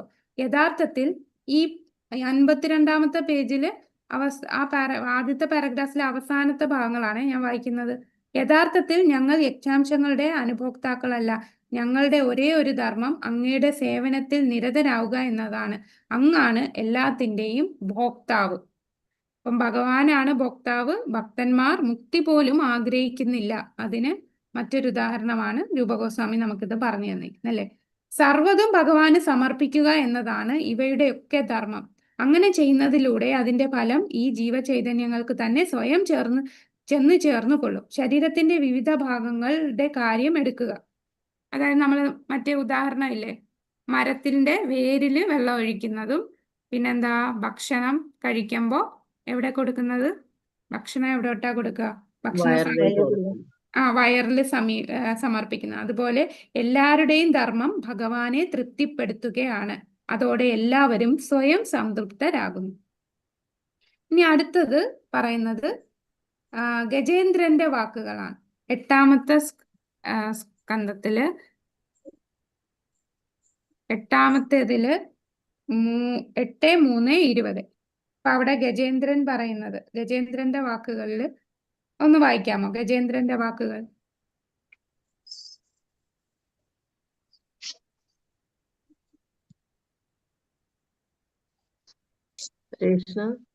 വായിച്ചോളൂ മാതാജി. ഭഗവാൻ അങ്ങയ്ക്ക് വേണ്ടിയുള്ള ഭക്തിയുത സേവനത്തിൽ നിന്നും ലഭിക്കുന്ന അതീന്ദ്രിയമായ പരമാനന്ദം അനുഭവിക്കാൻ എനിക്ക് കഴിഞ്ഞിട്ടില്ല. അതുകൊണ്ടാണ് അങ്ങയിൽ നിന്ന് മറ്റു ചില അനുഗ്രഹങ്ങൾ ഞാൻ അഭ്യർത്ഥിച്ചത്. എന്നാൽ മഹാത്മാക്കളുടെ പാദസേവനത്തിലൂടെ ഭൗതികമായ അഭിലാഷങ്ങളിൽ നിന്നും മുക്തി നേടിയ യഥാർത്ഥ ഭക്തന്മാർ സദാ പരമാനന്ദ പയോധികയിൽ മുങ്ങിക്കുളിക്കുകയാണെന്നും ആ ഒറ്റ കാരണം കൊണ്ട് തന്നെ അങ്ങയുടെ സർവമംഗളദായിയായ ഗുണഗണങ്ങളെ വാഴ്ത്തിപ്പാടുന്നതിൽ സർവ്വവിധ സംതൃപ്തിയും അനുഭവിക്കുകയാണെന്നും ഞാൻ മനസ്സിലാക്കുന്നു. അതിൽ കൂടുതലായി ഒന്നും ആഗ്രഹിക്കാനോ പ്രാർത്ഥിക്കാനോ അവർക്കില്ല. ഹരേ കൃഷ്ണ. അങ്ങയുടെ സർവ മംഗളദായിയായ ഗുണഗണങ്ങളെ വാഴ്ത്തിപ്പാടുന്നതിൽ സർവ്വവിധ സംതൃപ്തി അനുഭവിക്കുകയാണെന്നും ഞാൻ മനസ്സിലാക്കുന്നു. അപ്പൊ അതാണ് ഭഗവാനെ പുകഴ്ത്തി ഗുണം വാഴ്ത്തിപ്പാടുന്നതിലാണ് ആ സംതൃപ്തി ഉണ്ടാകുന്നത്. മറ്റാഗ്രഹങ്ങളൊന്നും ഇല്ല എന്നുള്ളതാണ് അവിടെ കാണിക്കുന്നത്. ഇനി അടുത്തത് 9-ാമത്തെ സ്കന്ധത്തിലാണ് അടുത്ത വരുന്നത്. 9-ാമത്തെ സ്കന്ധത്തില് 67-ാമത്തെ ശ്ലോകം. ദുർവാസാവിനോട് ഭഗവാൻ വൈകുണ്ഠനാഥൻ പറയുന്നത്. ഇതെപ്പോഴാണ് ദുർവാസാവിനോട് ഭഗവാൻ പറയുന്ന സന്ദർഭം എപ്പോഴാ വരുന്നത് അറിയോ? അംബരീഷ മഹാരാജാവിന്റെ ആ ലീലയില് ദുർവാസാവ് എന്താ, ആ ചക്രത്തെ പേടിച്ച് ബ്രഹ്മലോകത്ത് പോവും, മഹാദേവന്റെ അടുത്ത് പോവും, നാരായണന്റെ അടുത്ത് തന്നെ ചെല്ലും അല്ലെ? അപ്പൊ എന്താണ് ഭഗവാൻ പറയുന്നത്? മത്സേവയാ പ്രതിതാം തേ സാലോക്യാദി ചതുഷ്ടയാം നേച്ഛന്തി സേവയാ പൂർണ്ണ കുതോന്യത്കാലപിപ്ലുതം. അതായത് എനിക്ക് വേണ്ടി ഭക്തിയുത സേവനത്തിൽ ഏർപ്പെടുന്നതിൽ തൃപ്തി അടയുന്നവരാണ് എൻ്റെ യഥാർത്ഥ ഭക്തന്മാർ. അതുകൊണ്ട് 5 തരത്തിലുള്ള മുക്തി ഒന്നുപോലും ആഗ്രഹിക്കുന്നില്ല. 5 തരത്തിലുള്ള മുക്തി ഏതൊക്കെയാണെന്ന് നമുക്കറിയാം. സായുജ്യം, സാരൂപ്യം, സാമീപ്യം, സാലോക്യം, സാഷ്ടി. ഇവയിൽ പോലും താല്പര്യമില്ലാത്ത സ്ഥിതിക്ക് അവർ ഭൗതിക സമൃദ്ധിയോ എത്ര നിസ്സാരമായി കണക്കാക്കുന്നു എന്നത് വ്യക്തമാണ്. അടുത്തത് നാഗപത്നിമാരുടെ പ്രാർത്ഥന വരുന്നു. 10-ാമത്തെ സ്കന്ധം 16-ാമത്തെ അധ്യായത്തിലും 37-ാമത്തെ ശ്ലോകം. അപ്പൊ നാഗപത്നിമാരുടെ പ്രാർത്ഥനയില് എന്താ പറയാ? ആ പാദസുക്കൾ നേടാൻ ഭാഗ്യം സിദ്ധിച്ചവർ. ഭഗവാൻ അങ്ങയുടെ പാതാരവിന്ദങ്ങളിലെ രേണുക്കൾ അത്ഭുതകരങ്ങളാണ്. ആ പാദപാംസുക്കൾ നേടാൻ ഭാഗ്യം സിദ്ധിച്ചവർ സ്വർഗലോകമോ പ്രപഞ്ചാധിപത്യമോ അത്യന്തം രഹസ്യമായ യോഗസിദ്ധികളോ ഭൗതികാസക്തി തത്വത്തിൽ നിന്നുള്ള വിമോചനമോ പോലും നിസ്സാരമായി കണക്കാക്കുന്നു. മറ്റു തരത്തിൽ പറഞ്ഞാൽ ആ പാദപംസുക്കൾ അണിയുന്നവർ മറ്റു സിദ്ധികളെ പോലെ തൃണം പോലെ, എല്ലാ സിദ്ധികളും എന്താണ്? തൃണം പോലെ, പുല്ലുപോലെ കാണുന്നു അല്ലെ? തൃണം പോലെ കണക്കാക്കുന്നു. അടുത്തത് 54 പേജ് 54. അത് ആരുടെ പ്രാർത്ഥനയാണ്? 10ാമത്തെ സ്കന്ധം 87ാമത്തെ അധ്യായം 21ാമത്തെ ശ്ലോകം. വേദങ്ങളുടെ പ്രാർത്ഥനയാണ്. വേദമൂർത്ത രൂപമായ ശ്രുതികൾ, വേദങ്ങളുടെ മൂർത്ത രൂപമായ ശ്രുതികൾ ഭഗവാനെ പ്രാർത്ഥിക്കുന്നു. അതാരെങ്കിലും ഒന്ന് വായിക്കാമോ? അവിടെ എന്താണ്? വായിച്ചോളൂ പ്രഭു. ഭഗവൻ ആത്മജ്ഞാനം എന്നാൽ എന്തെന്ന് മനസ്സിലാക്കാൻ വിഷമമാണ്. അങ്ങ് ഇവിടെ പ്രത്യക്ഷമായതുപോലെ തന്നെ ഞങ്ങൾക്ക് ആത്മജ്ഞാനം പകർന്നു തരാനാണ്. അതുകൊണ്ട് തന്നെ ജീവമുക്തരായ ആത്മീയ ആചാര്യന്മാരുമായി ബന്ധം പുലർത്താൻ വേണ്ടി ഗാർഹിക സുഖാനുഭൂതികളെല്ലാം ത്യജിച്ച് ഇവിടെ എത്തിയിരിക്കുന്നവരും അങ്ങേക്ക് വേണ്ടി ഭക്തിയുത സേവനത്തിൽ മാത്രം നിരതരുമായ ഭക്തന്മാർ മുക്തിയെ നിസ്സാരമായി തള്ളിക്കളയുന്നു. ഭക്തന്മാർ മുക്തിയെ നിസ്സാരമായി തള്ളിക്കളയുന്നു. കണ്ടോ, എത്ര പ്രൂഫുകളാണ് ഇത്. അതാണിത്. പല ഇപ്പം കൂടുതൽ ശ്രീമദ് ഭാഗവതത്തിലെ ഭാഗങ്ങളാണ് രൂപഗോസ്വാമി കോട്ട് ചെയ്യുന്നത്. എന്തുകൊണ്ടാണ് ഭക്തന്മാർ മുക്തിക്കും അപ്പുറമാണ്, മുക്തി പോലും ആഗ്രഹിക്കുന്നില്ല എന്ന് ഉള്ളതിന് പല സ്ക്രിപ്റ്റേഴ്സിലുള്ള പല ഭാഗത്തു നിന്ന് എടുത്തു തരാണ്. ഇനി അടുത്തതില് പറയുന്നത്, ഇവിടെ ഭഗവത്ഗീതയിൽ പറയുന്ന ഒരു ഭാഗം പറയുന്നു, ലക്ഷ്യത്തിൽ ഒരുവനായിരിക്കും ആത്മജ്ഞാനത്തിന് വേണ്ടി ശ്രമിക്കുന്നത്. ഇങ്ങനെ ശ്രമിക്കുന്ന ലക്ഷ്യങ്ങളിൽ ഒരുവനായിരിക്കും അത് നേടുന്നത്. അപ്പോൾ ആത്മജ്ഞാനം നേടുക എളുപ്പമായ കാര്യമല്ലെന്നാണ് ഈ ശ്ലോകം വ്യക്തമാക്കുന്നത്. അതുകൊണ്ട് തന്നെ അത് എളുപ്പമാക്കി തീർക്കാൻ വേണ്ടി ഭഗവാൻ സ്വയം ശ്രീകൃഷ്ണന്റെ രൂപത്തിൽ അവതരിച്ച് അടുത്ത സുഹൃത്തായ അർജുനന് ഉപദേശിച്ചു കൊടുക്കുന്നു. ലോകഹിതത്തിനു വേണ്ടി മുക്തി എന്ന് പറയുന്നത് ഭൗതിക സുഖങ്ങളുടെ പരിപൂർണ ത്യാഗമാണെന്നും ഈ ശ്ലോകം വ്യക്തമാക്കുന്നുണ്ട്. വ്യക്തികവാദികൾ ഭൗതിക പരിതസ്ഥിതികളിൽ നിന്നുള്ള മോചനം കൊണ്ട് തൃപ്തരാണ്. എന്നാൽ ഭക്തന്മാർക്ക് യാതൊരു ബാഹ്യ പ്രേരണയും കൂടാതെ തന്നെ ഭൗതിക ജീവിതം ഉപേക്ഷിക്കാൻ കഴിയും. ഒപ്പം ഭഗവാൻ കൃഷ്ണന്റെ അത്ഭുത ലീലകളെ കുറിച്ച് കേട്ടും തിരുനാമങ്ങൾ ഉരുവിട്ടും അതീന്ദ്രിയമായ പരമാനന്ദം അനുഭവിക്കാനും സാധിക്കുന്നു. ഇനി അടുത്തത് ശ്രീമദ് ഭാഗവതത്തിലെ 9ാമത്തെ സ്കന്ധം 20:34. ഇവിടെ കൃഷ്ണൻ ഉദ്ധവരോട് പറയുന്നതാണ്. എന്താണെന്ന് ഒന്ന് വായിക്കാമോ? വേറെ ആരെങ്കിലും ഇതുവരെ വായിക്കാത്തവർ അൺമ്യൂട്ട് ചെയ്തൊന്ന് വായിക്കാമോ? ഉദ്ധവരെ, എന്റെ സേവനത്തിൽ മാത്രം അഭയം തേടിയിട്ടുള്ള ഭക്തന്മാർ മറ്റൊരു താല്പര്യമോ അഭിലാഷമോ ഇല്ലാതെ എനിക്ക് വേണ്ടി ഭക്തിയുത സേവനത്തിൽ മാത്രം അത്യന്ത നിഷ്ഠയോടെ ശ്രദ്ധ കേന്ദ്രീകരിച്ചിരിക്കുന്നവരാണ്. 4 തരത്തിലുള്ള ആത്മീയ ഐശ്വര്യങ്ങൾ വച്ചു നീട്ടിയാലും അവർ അത് നിരാകരിക്കുകയേയുള്ളൂ. അപ്പോൾ പിന്നെ ഭൗതിക ലോകത്തിലുള്ള വസ്തുക്കളുടെ കാര്യങ്ങൾ പറയേണ്ടതില്ലല്ലോ. അതുപോലെ തന്നെ ഭാഗവതം. അതെ, ഇനി അടുത്തത് വേറെ ആരെങ്കിലും വായിക്കാമോ? 11, 14, 14. ഹരേ കൃഷ്ണ മാതാജി. വായിച്ചോളൂ. ഭാഗവതം 11, 14, 14 തന്നെ ഭഗവാൻ വീണ്ടും പറയുന്നു, ഉദ്ധവരെ, എന്നെക്കുറിച്ചും എന്റെ പ്രവർത്തനങ്ങളെക്കുറിച്ചുമുള്ള ചിന്തകൾ കൊണ്ട് നിറഞ്ഞ മനസ്സോട് കൂടിയവൻ ബ്രഹ്മപദമോ ഇന്ദ്രപദവിയോ സർവലോകാധിപത്യമോ അഷ്ടൈശ്വര്യ സിദ്ധിയോ എന്തിനധികം മുക്തി പോലും ആഗ്രഹിക്കുകയില്ല. ശ്രീമദ് ഭാഗവതത്തിൽ 12:10-6 ശിവപെരുമാൻ ദേവിയോട് പറയുന്നു, ദേവി, മഹർഷി മാർക്കണ്ഡേയൻ എന്ന മഹാബ്രാഹ്മണന് ഭഗവാനിൽ അചഞ്ചലമായ ഭക്തിയും വിശ്വാസവും സിദ്ധിച്ചു. എന്നാൽ ഒരിക്കലും ഭഗവാനോട് എന്തെങ്കിലും വരം ചോദിച്ചിട്ടില്ല, ഭൗതിക ലോകത്ത് നിന്നുള്ള മോചനം പോലും. ഹരേ കൃഷ്ണ. അപ്പൊ ഇത്രയും ഭാഗവതത്തിലുള്ള കോഡ്സ് ഒക്കെ കുറെ പറഞ്ഞു അല്ലെ. ഇനി അടുത്ത പാരഗ്രാഫിൽ പറയുന്ന എന്താണ് ദാമോദരാഷ്ടകത്തില് പറയുന്നുണ്ട്. അതേതാണെന്നറിയാമോ? ദാമോദരാഷ്ടകത്തില് വരം പോലും വേണ്ട എന്ന് പറയുന്ന ഭാഗം. വരം ദേവമോക്ഷം ദേവമോക്ഷം ന മോക്ഷാവതി. വരം ദേവമോക്ഷം ന മോക്ഷാവതിം. അതാണ് ഇവിടെ പറയുന്നത്. ചൊല്ലിക്കോ മതി, ചൊല്ലിക്കോ വരം ദേവമോക്ഷം ന മോക്ഷാവതിം വാ ന ചാന്യം വൃണേഹം വാരേശതപീഹ ഇതം ദേവപൂർണാത ഗോപാലബാലം സദാ മേ മനസ്യാവിരക്താങ്കി അന്യേ. അവിടെ പറയുന്നത്, ഞാൻ അങ്ങയോട് മുക്തിയോട് അടുപ്പിക്കുന്ന ഭൗതിക സാഹചര്യമോ അർത്ഥിക്കുന്നില്ല. അങ്ങയെ ദാമോദര രൂപത്തിൽ എപ്പോഴും കാണുമാറാകണമേ എന്ന് മാത്രമേ ഞാൻ ആഗ്രഹിക്കുന്നുള്ളൂ. ഈ മനോഹര രൂപം കാണാൻ മാത്രമേ എൻ്റെ മനസ്സ് കൊതിക്കുന്നുള്ളൂ. അതാണ്. ഇനി വേറെ അവിടെ തന്നെ വേറെ ഒരിടത്ത് മുക്തി എന്ന് പറയുന്നത് വരുന്നുണ്ട് ദാമോദരാഷ്ടകത്തിൽ. കുബേരന്റെ മക്കൾ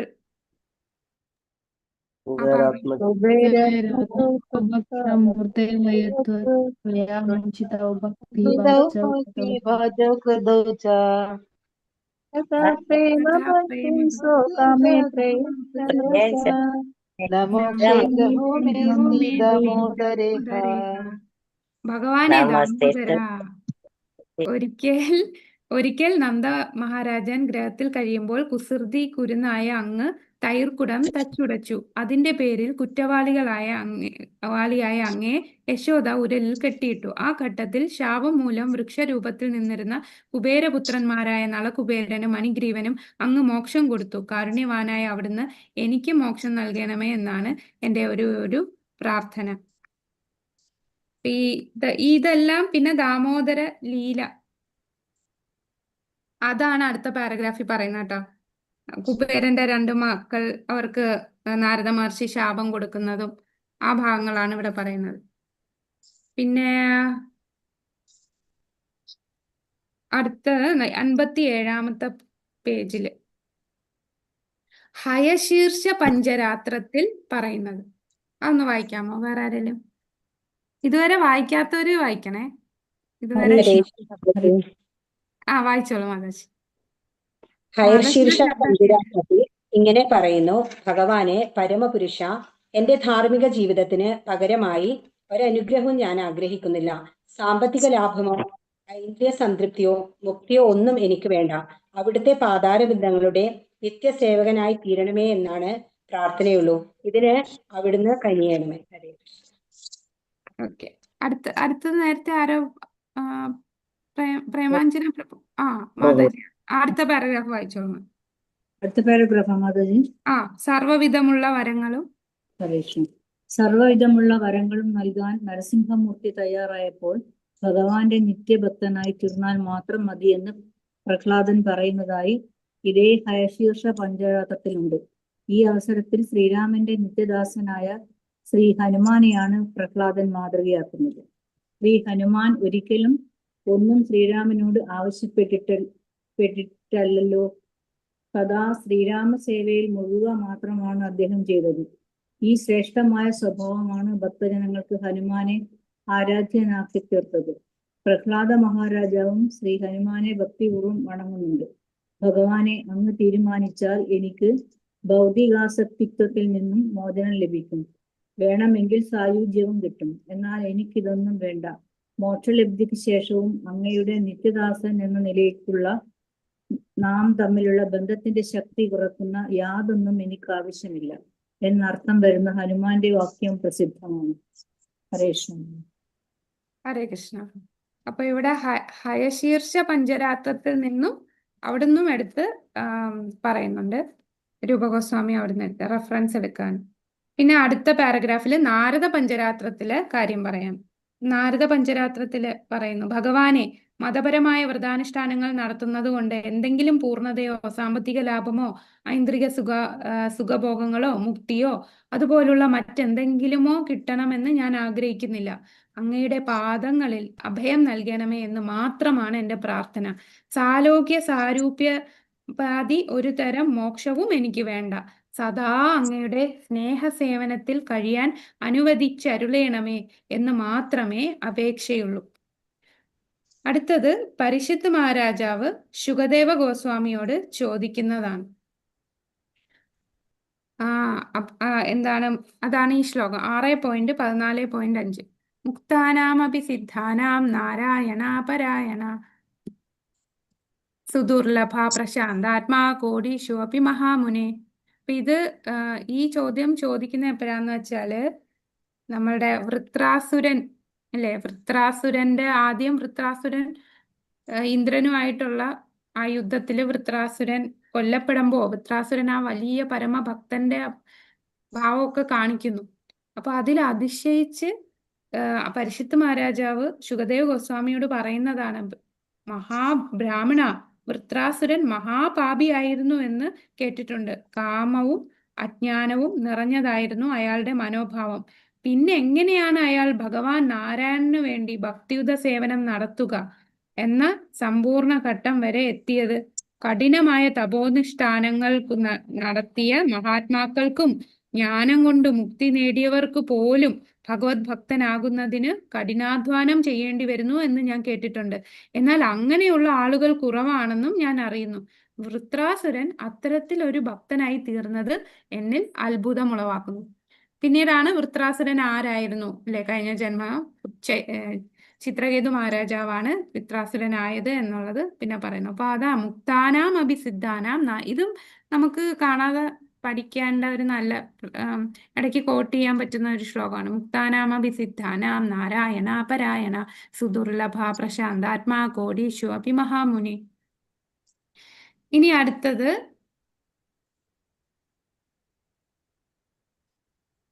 നിർവ്യക്തിക ബ്രഹ്മത്തിന്റെ അസ്തിത്വത്തിൽ വിലയം പ്രാപിച്ച മുക്താത്മാക്കൾ ധാരാളം ഉണ്ടെങ്കിലും പരമാത്മാവായ നാരായണന്റെ ഭക്തന്മാരായിട്ടുള്ളവർ വിരളമാണെന്ന സത്യത്തിലേക്കാണ് ഈ ശ്ലോകം വിരൽ ചൂണ്ടുന്നത്. ലക്ഷക്കണക്കിന് മുക്താത്മാക്കളിൽ ഒരാൾക്കോ മറ്റോ ആയിരിക്കണം ഭക്തനാകാൻ. അതാണ് സുദുർലഭം അല്ലെ. കോടീഷു അഭി മഹാമുനി, ലക്ഷക്കണക്കിനുള്ളവരില് വളരെ ഒരാൾക്കോ മറ്റോ ആയിരിക്കാം ഭക്തനാകാം ഭാഗ്യം സിദ്ധിച്ചത്. ഇതാണ് ഈ ശ്ലോകത്തിന്റെ വിവർത്തനമാണ് അവിടെ പറഞ്ഞത്. ഇനി അടുത്തത് നമുക്ക് നോക്കാം. കുന്തി ദേവിയുടെ പ്രാർത്ഥനയാണ്. 1.8.20. കുന്തി ദേവിയുടെ പ്രാർത്ഥന 1.8.20.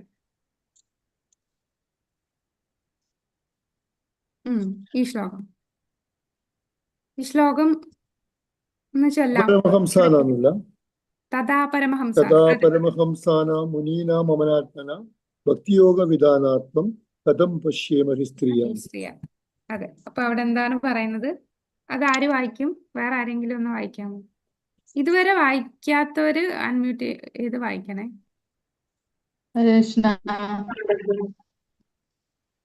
വായിച്ചോളൂ മതേശ്. മഹാജ്ഞാനികൾക്കോ പരമഹംസന്മാർക്കോ പോലും സങ്കല്പിക്കാൻ കഴിയാത്തത്ര വലിയവനാണ് അങ്ങ്.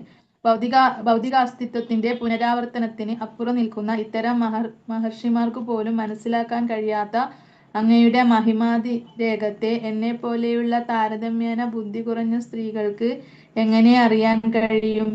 എങ്ങനെ അങ്ങയെ മനസ്സിലാക്കാനാകും? ജീവൻ മുക്തന്മാരായ മഹാത്മാക്കൾക്ക് പോലും അറിയാൻ കഴിഞ്ഞിട്ടില്ലാത്ത ഭഗവാനെ കുന്തിയെ പോലെയുള്ള വിനയാന്വിതരായ ഭക്തജനങ്ങൾക്ക് മാത്രമേ അറിയാനാകൂ എന്നതാണ് ഈ ശ്ലോകത്തിന്റെ അന്തരാർത്ഥം. പുരുഷന്മാരെക്കാൾ ബുദ്ധി കുറഞ്ഞതായി കണക്കാക്കപ്പെടുന്ന സ്ത്രീവർഗത്തിൽപ്പെട്ട കുന്തിക്ക് കൃഷ്ണന്റെ പരമാതിരേകത്തെ തൊട്ടറിയാൻ കഴിഞ്ഞു എന്നാണ് ഭാവാർത്ഥം. ഹരേ കൃഷ്ണ. ഹരേ കൃഷ്ണ. അപ്പം നമ്മള് കുന്തി ദേവിയുടെ പ്രാർത്ഥന പറഞ്ഞു. അടുത്തത് ഇനി ശ്രീമദ് ഭാഗവതത്തില് ആത്മാരാമ പറയുന്ന സൂത ഉവാച ആത്മാരാമശ്ച മുന്യയോ നിർഗ്രന്ഥേ അഭിയുരുക്രമേ കുർവന്തി അഹേതുകിം ഭക്തിം ഇത്തം ഭൂതാ ഗുണോ ഹരി. 1.7.10 ആത്മാരാമ പദ്യം എന്ന് വിശേഷിക്കപ്പെടുന്ന വളരെ പ്രധാനപ്പെട്ട ഒരു ശ്ലോകം ശ്രീമദ് ഭാഗവതത്തിൽ ഇവിടെ പറയുന്നു. അപ്പൊ ഇവിടെ എന്താണ്? നേരത്തെ ആരോ വായിക്കാനായിട്ട് അൺമ്യൂട്ട് ചെയ്തിരുന്നല്ലോ. ആരായിരുന്നു? മാതാജി. വായിച്ചോളൂ മാതാജി, വായിച്ചോളൂ. ഭൗതിക ഭൗ- മാലിന്യങ്ങളിൽ നിന്ന് വായിച്ചു. ഭൗതിക മാലിന്യങ്ങളിൽ നിന്നും പൂർണ്ണമായും മുക്തരായവർ പോലും ഭഗവാൻ കൃഷ്ണന്റെ അതീന്ദ്രിയ ഗുണഗണങ്ങളിൽ ആകുന്നു എന്നാണ് ശ്ലോകത്തിന്റെ ആശയം. എന്നുവെച്ചാൽ ഭൗതിക സുഖഭോഗങ്ങളിൽ ഒട്ടും താല്പര്യമില്ലാത്തതുകൊണ്ട് മുക്താത്മാക്കൾ ഭൗതിക അഭിലാഷങ്ങളിൽ നിന്നും തികച്ചും സ്വതന്ത്രരാണ്. അങ്ങനെയുള്ളവർ പോലും ഭഗവാന്റെ ലീലാവിലാസങ്ങൾ എന്തെന്നറിയാനും അദ്ദേഹത്തിന്റെ കഥകൾ കേൾക്കാനുമുള്ള അദമ്യമായ അഭിലാഷത്തിന് കീഴ്പ്പെട്ട് അതിലേക്ക് ആകർഷിക്കപ്പെട്ടു പോകുന്നു എന്നർത്ഥം.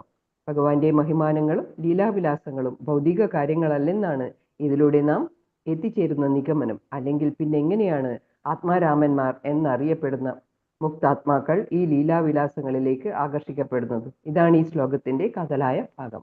ഹരേ കൃഷ്ണ. ഹരേ കൃഷ്ണ.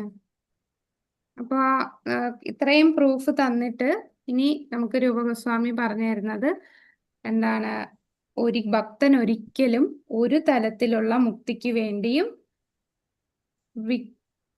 വ്യഗ്രനല്ല എന്നാണ്. മുകളിൽ പറഞ്ഞ പ്രസ്താവനയിൽ നിന്ന് വ്യക്തമാണ് 5 തരം മുക്തി ഉണ്ടെന്ന് നേരത്തെ പറഞ്ഞല്ലോ. ഇവയിൽ ഭക്തൻ ഒരിക്കലും സ്വീകരിക്കാത്തത് ഏതാണ്?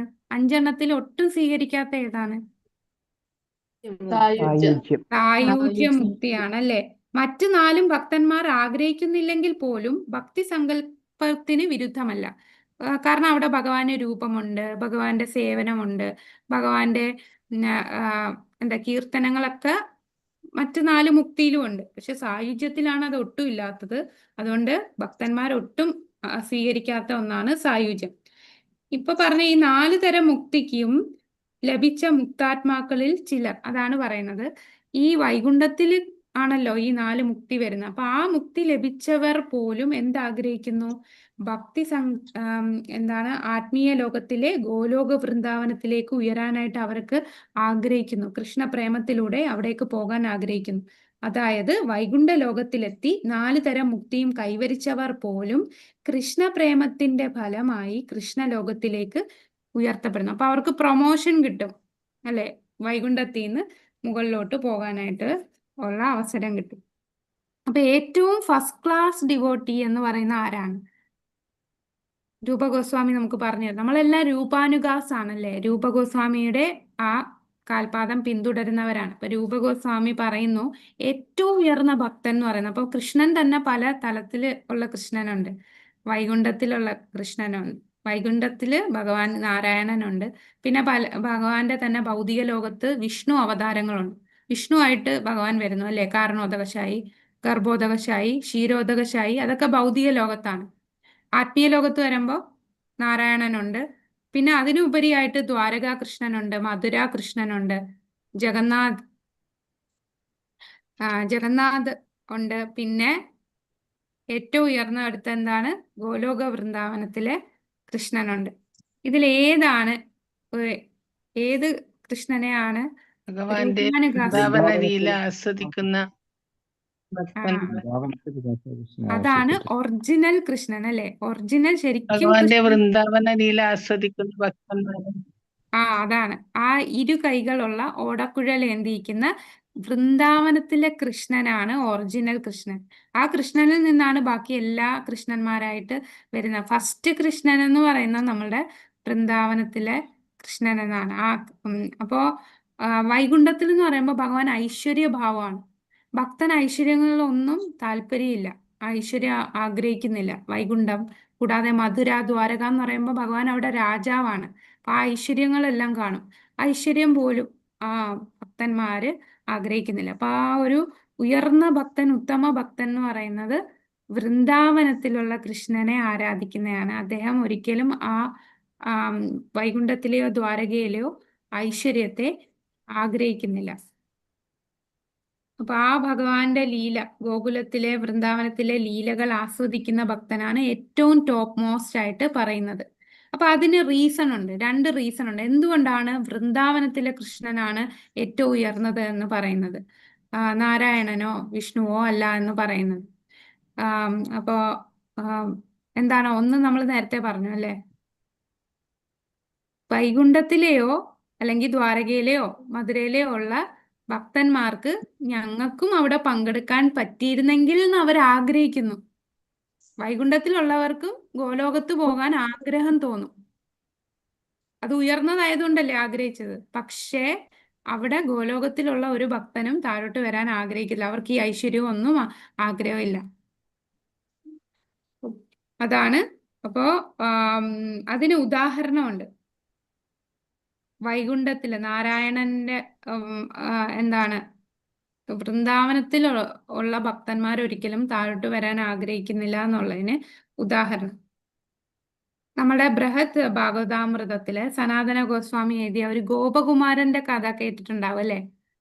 ഒരു ഗോപകുമാരൻ ഇങ്ങനെ ട്രാവൽ ചെയ്ത് വൈകുണ്ഠത്തിൽ പോയി, ദ്വാരകയിൽ പോയി ഇല്ലേ? അപ്പൊ ആ കഥയിൽ ഗോപകുമാരൻ അയോധ്യയെ പോകുന്നുണ്ട്, അവിടുത്തെ ഭക്തന്മാരുമായിട്ട് ചേർന്ന് രാമഭക്തി. പക്ഷെ അദ്ദേഹത്തിന് സംതൃപ്തി കിട്ടുന്നില്ല.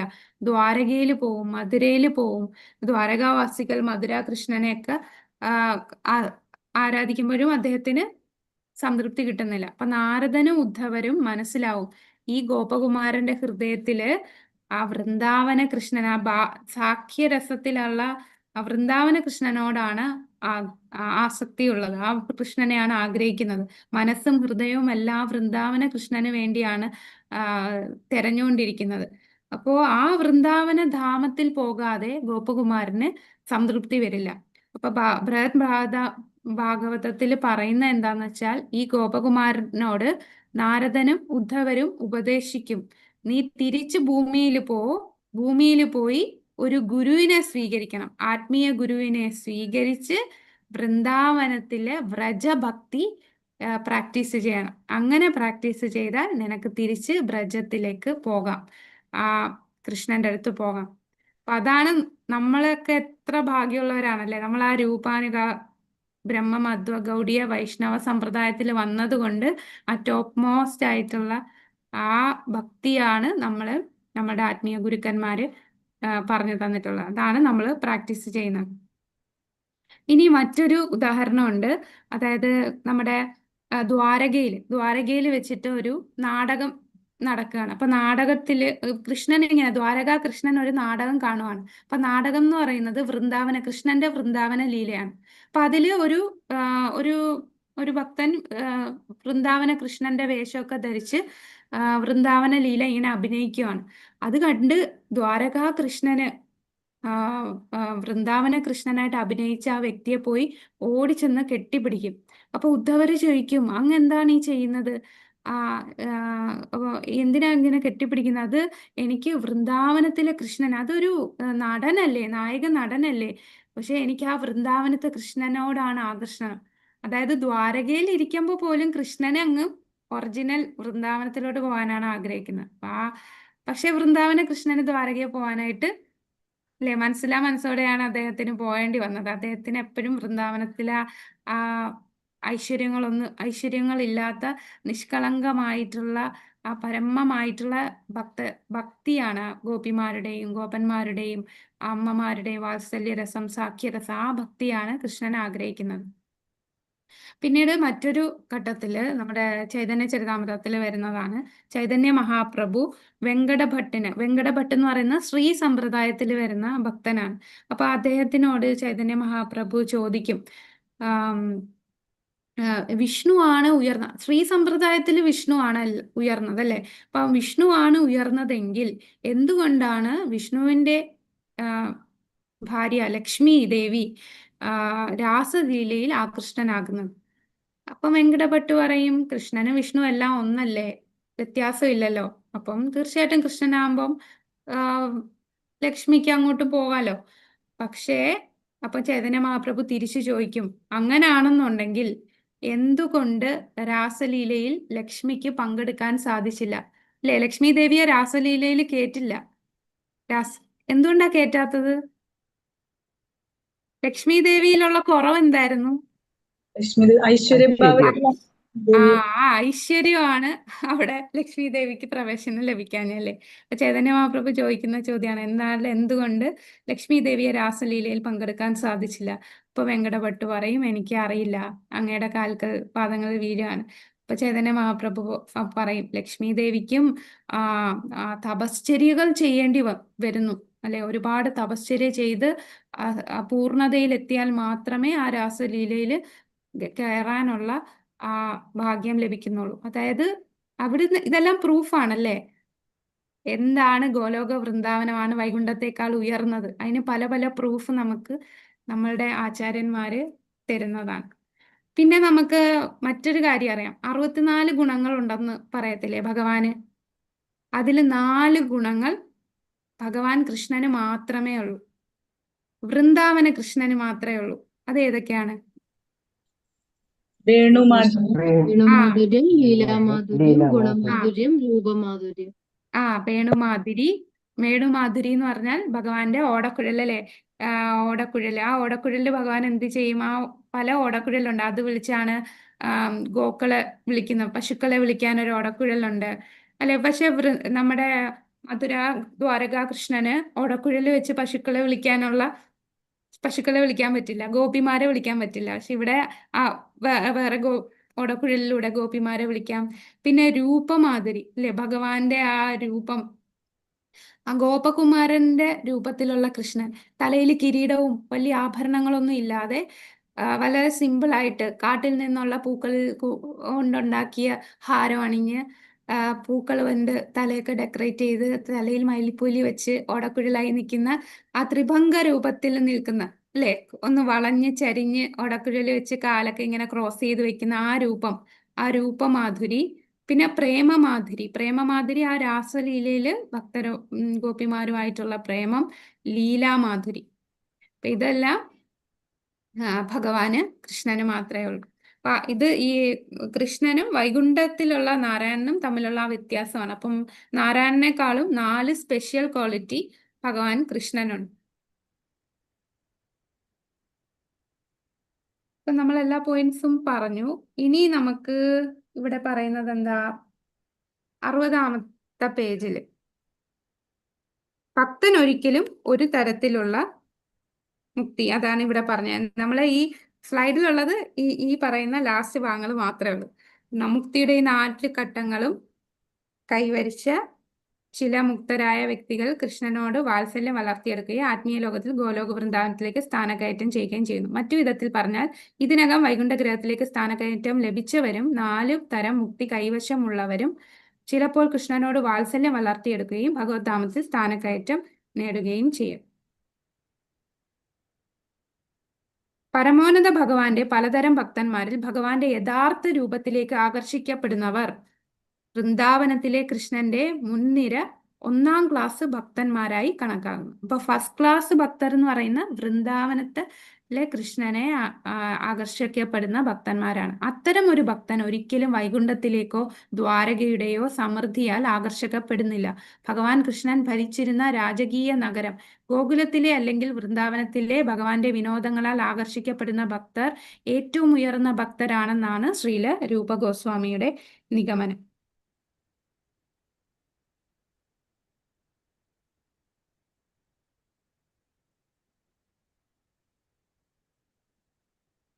ഓക്കെ, അതാണ് പറയുന്നത്.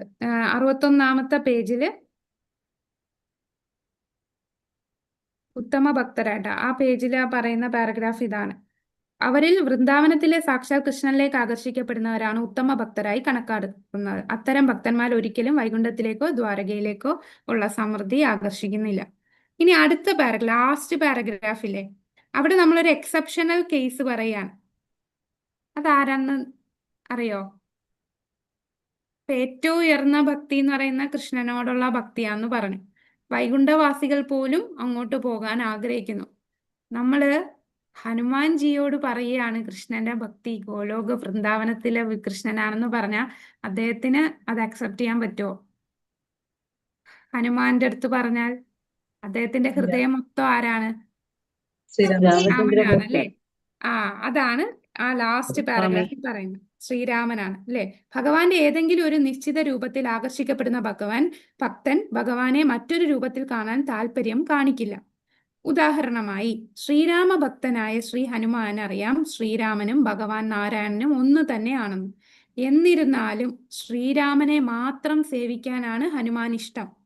അപ്പൊ അത് ഓരോ ഭക്തന്റെ വ്യക്തിപരമായ ഇഷ്ടമാണ്. വ്യക്തിപരമായിട്ട് ഓരോ ഭക്തന്റെയും വ്യക്തിപരമായ ഇഷ്ടാനുഷ്ഠാനങ്ങൾ മാത്രമാണ് അത്. ഭഗവാന് അസംഖ്യം രൂപങ്ങളുണ്ട്. പക്ഷെ ആദ്യ രൂപം ഏതാണ്? ശ്രീ കൃഷ്ണനാണ് ആദി രൂപം. വിവിധ രൂപങ്ങളിലുള്ള ഭഗവാന്റെ ഭക്തന്മാരെല്ലാം ഒരേ വിഭാഗത്തിൽ തന്നെയാണെങ്കിലും കൃഷ്ണന്റെ രൂപത്തിൽ ധ്യാനിക്കുന്ന ഭക്തന്മാരാണ് ഏറ്റവും സമുന്നതർ എന്ന് പൊതുവെ കരുതപ്പെടുന്നു.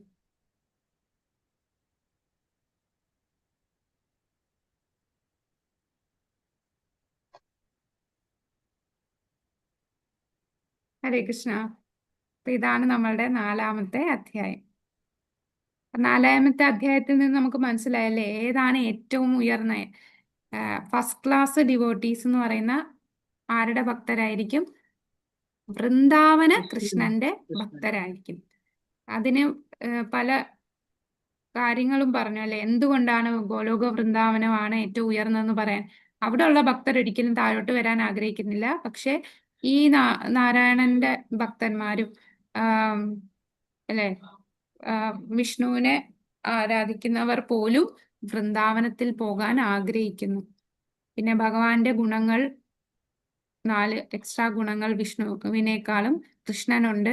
കൂടാതെ അവിടെ രസം എന്ന് പറയുന്നത് ഈ ശാന്തരസം, ദാസ്യരസം മാത്രമേ വൈകുണ്ഠത്തിലുള്ളൂ. പക്ഷെ മറ്റ് രസങ്ങളായിട്ടുള്ള വാത്സല്യം, മാധുര്യം, പിന്നെന്താ ഉള്ളത്? സഖ്യരസം. ഇതെല്ലാം കൃഷ്ണന്റെ ലോകത്താണ്.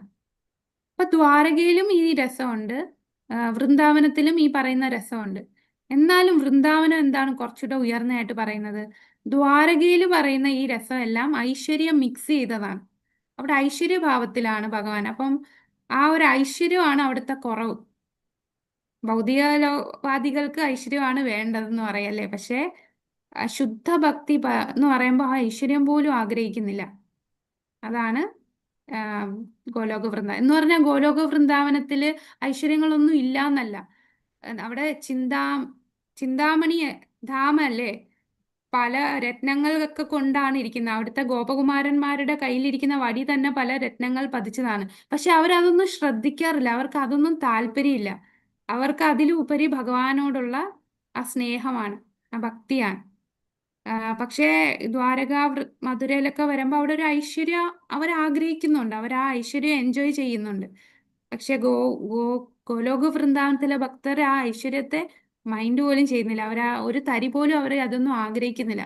ഭഗവാനോടുള്ള അഹേതുകമായിട്ടുള്ള ആ ഭക്തി മാത്രമേ ഉള്ളൂ, ആ സ്നേഹം മാത്രമേ ഉള്ളൂ അവിടെ. ഇവിടെ ആകുമ്പോൾ കുറച്ച് ഐശ്വര്യം കൂടെ മിക്സ് ആയിട്ട് വരുന്നതുകൊണ്ടാണ് അതിലുപരിയാണ് വൃന്ദാവനത്തിലെ ഭഗവാനോടുള്ള ഭക്തി. ഹരേ കൃഷ്ണ. ഹരേ കൃഷ്ണ മാതാജി. ഹരേ കൃഷ്ണ മാതാജി. ഹരേ കൃഷ്ണ മാതാജി. അപ്പൊ നമുക്കൊക്കെ ഈ ജന്മത്തില് ഗോലോക വൃന്ദാവനത്തിൽ എത്താൻ പറ്റൂലല്ലേ? പ്രഭുപാദര് പറഞ്ഞിട്ടുള്ളത് എന്താണ്? നമ്മളുടെ ഭക്തിയുടെ ആ ഇന്റൻസിറ്റി അനുസരിച്ചിരിക്കും അല്ലേ. പറ്റാത്തയല്ല, ഇമ്പോസിബിൾ അല്ല, ഇമ്പോസിബിൾ ആയിട്ടുള്ളതല്ല, പോസിബിൾ ആണ്. പക്ഷേ നമ്മളെ ഭക്തിയുടെ തീവ്രത അനുസരിച്ചിരിക്കും. നമുക്ക് അത്രയും തീവ്രമായിട്ടുള്ള ഭക്തി ഉണ്ടോ അത് ഡെവലപ്പ് ചെയ്യാനും. അതെ. ഇല്ലെങ്കിൽ നമുക്ക് അടുത്ത ജന്മങ്ങളിൽ ഇതിന്റെ ബാക്കി കണ്ടിന്യൂ ചെയ്യാം അല്ലേ. പക്ഷെ പറ്റും. പ്രഭുപാദര് പറഞ്ഞ നമുക്ക് ആ ആഗ്രഹം വേണം. നമ്മൾ പറ്റില്ലല്ലോ എന്ന് വിചാരിച്ച് ഇരിക്കാനല്ല. സീനിയർ ആയിട്ടുള്ള ഭക്തര് പറയുന്ന എന്നെ കൊണ്ട് ഇതൊന്നും പറ്റില്ല, നമ്മൾക്കൊന്നും ഇത് ചിന്തിക്കാൻ പറ്റില്ല, അങ്ങനെ ചിന്തിക്കല്ലേ. നമുക്ക് ആഗ്രഹം വേണം. എനിക്ക് അവിടെ പോകണം, എനിക്ക് ഈ ജന്മം, ആ ഒരു ആഗ്രഹം ഉണ്ടല്ലേ നമ്മൾ അത്രയും തീവ്രമായി ഭക്തി ചെയ്യുകയുള്ളൂ. അത് ചെയ്തുമ്പോഴാണ് അല്ലേ, നമ്മളിപ്പോൾ പരീക്ഷയ്ക്കൊക്കെ പഠിക്കുമ്പോൾ നന്നായിട്ട് പഠിച്ചാലാണ് കുറച്ച് ഇത്രയെങ്കിലും മാർക്ക് കിട്ടുന്നത്. ഒരു 80% ആണെങ്കിൽ നമ്മൾ 100% വേണ്ടി പഠിക്കുമ്പോൾ നമുക്കൊരു 70 80 കിട്ടും. അതുപോലെ അത്രയും നമ്മൾ തീവ്രമായിട്ട് ഭക്തി ചെയ്യണം.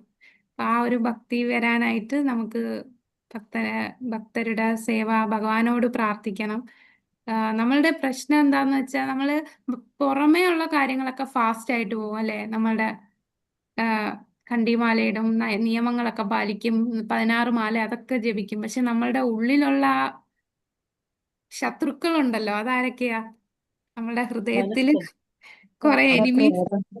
അത് മാറാനാണ് പ്രയാസം. നമ്മളുടെ അഹങ്കാരം, കാമക്രോധ മോഹലോഭം, ഇതൊക്കെ അതിനെ പ്യൂരിഫൈ ചെയ്യാന് നമ്മൾ ശ്രദ്ധയോടെ നാമജപം എന്ന് പറയുമ്പോൾ അത്രയും നല്ല ആ, നാമം ജപിക്കാനായിട്ട് പറയുന്നത് നമ്മളുടെ ശരീരം, നമ്മളുടെ മനസ്സ്, നമ്മളുടെ ഹൃദയം കൂടെ കൊടുത്ത് നാമം ജപിക്കാനാണ് ഭക്തന്മാർ പറയുന്നത്. ആ ഹൃദയം കൂടെ നമ്മൾ ഇടണം. നമ്മൾ ഞാൻ ജപിക്കുമ്പോൾ പല ചിന്തകൾ വരും അല്ലേ, പലയിടത്തായിരിക്കും, അങ്ങോട്ടും ഇങ്ങോട്ടൊക്കെ പോകും. പിന്നെ 16 കഴിഞ്ഞു എന്ന് പറയും. പക്ഷെ അങ്ങനെ അല്ല ജപിക്കേണ്ടത്. തിരിച്ചു കൊണ്ടുവന്ന് ആ നാമത്തിൽ തന്നെ നമ്മൾ ഫുൾ കോൺസെൻട്രേറ്റ് ചെയ്യണം. ആ നാമജപം നമ്മളെ 90% ഭക്തി ഇരിക്കുന്ന നമ്മുടെ നാമജപത്തിലാണ്. അപ്പൊ അതിൽ നന്നായിട്ട് കോൺസെൻട്രേറ്റ് ചെയ്യാൻ, ഇതൊക്കെ ഓരോ ക്ലാസ്സിൽ കേട്ട കാര്യങ്ങളാണ്.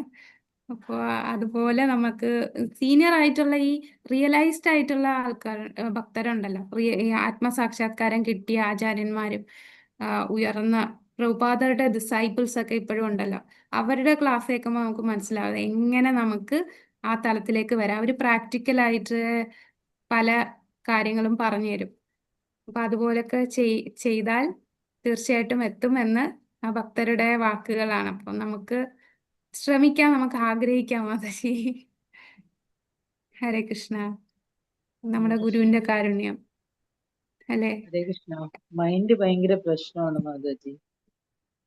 മൈൻഡ് ആണ് ആർക്കെങ്കിലും നമ്മളെ. അതെ, ഇന്നിപ്പോ മാലതി മാതാജി അല്ലേ ഇപ്പൊ വന്നിട്ട് പോയി. മാതാജി ഒരിക്കൽ ഒരു കഥ പറഞ്ഞു ഇവിടെ വെച്ചിട്ട്, ഫ്ലാറ്റിലെ ക്ലാസ്സിൽ വെച്ച്. അപ്പം പ്രഭുപാദന്റെ കൂടെ ഉണ്ടായിരുന്ന ഒരു ശിഷ്യൻ പാചകമൊക്കെ ചെയ്തുകൊണ്ടിരുന്ന ആളാണ്. അദ്ദേഹം മരിച്ച സമയത്ത് അദ്ദേഹത്തിന് ഒരു ആക്സിഡന്റ്